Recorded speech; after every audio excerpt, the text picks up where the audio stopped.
ഭഗവാൻ തന്നെ നേരിട്ട് ലോക ജനതയ്ക്കായിട്ട് അർജുനനെ നിമിത്തമാക്കിക്കൊണ്ട് ലോക ജനതയ്ക്കായിട്ട് ഉപദേശിച്ചതായ ഭഗവത്ഗീത തത്വങ്ങൾ പുരാണമുനിയായ വ്യാസഭഗവാനാൽ മഹാഭാരത മധ്യത്തിൽ നിന്നെടുത്ത് അതിനെ അടുക്കി 18 അധ്യായങ്ങളായിട്ട് 700 ശ്ലോകങ്ങളായിട്ട് നമ്മുടെ മുന്നിൽ തന്നിരിക്കുന്ന ഈ ഭഗവത്ഗീത തത്വങ്ങൾ, ഭഗവാന്റെ ഗീതങ്ങൾ നമുക്ക് പഠിക്കാൻ കിട്ടുക, വായിക്കാൻ കിട്ടുക, കേൾക്കാൻ കിട്ടുക, ഈ അവസരമെല്ലാം ഒരിക്കലും നിങ്ങൾ പാഴാക്കാതിരിക്കുക.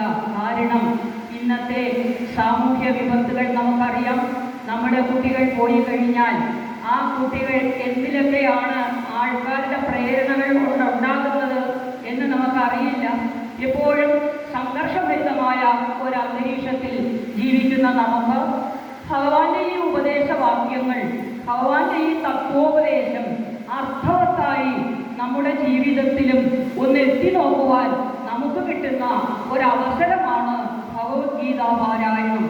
ഇന്ന് ഭഗവാന്റെ നാമം ചൊല്ലാൻ കലികാലത്ത് ഭഗവത് നാമം മാത്രമേ ഉള്ളൂ കലിയുടെ കൽമഷത്തെ ഇല്ലാതാക്കാനെന്ന് നാരദമുനിയോട് ബ്രഹ്മാവ് ഉപദേശിച്ചിട്ടുണ്ട്. ഈ കലികാലത്തിന്റെ സവിശേഷതകളാണ് നമ്മളിന്ന് ചുറ്റിലും കാണുന്നത്. അതിനൊരു ദിവ്യ ഔഷധം ഏതെന്ന് ചോദിച്ചാൽ ശ്രീമദ് ഭഗവത്ഗീത മാത്രമേ ഉള്ളൂ എന്ന് നമുക്ക് നിസ്സംശയം പറയാൻ പറ്റും. സംസ്കൃത ഭാഷയിലാണോ എങ്കിലും വളരെ സരളമായ സംസ്കൃതം കൊണ്ട് സാധാരണക്കാർക്ക് പോലും ഒരിക്കലല്ലെങ്കിൽ ഒരു പ്രാവശ്യം കൂടി വായിച്ചാൽ മനസ്സിലാകുന്ന രീതിയിലാണ് നമ്മുടെ ഭഗവത്ഗീത ശ്ലോകങ്ങളെല്ലാം ഉള്ളത്. 700 ശ്ലോകങ്ങൾ, 18 അധ്യായങ്ങൾ. അതിൽ പറയുന്നത് നമുക്കറിയാം. ക്ലൈപ്യം മാസ്മഗമപാർത്ഥ നൈതത്വയുപവദ്യതേ ക്ഷുദ്രം ഹൃദയ ദൗർബല്യം തെക്വാ ഉദ്ദിഷ്ട പരം തവ.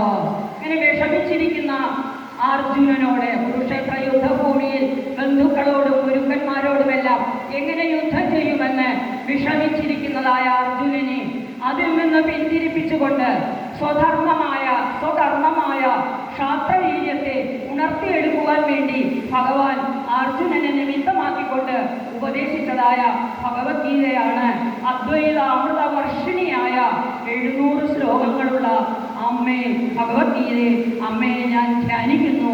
തുടങ്ങാം നമുക്ക്.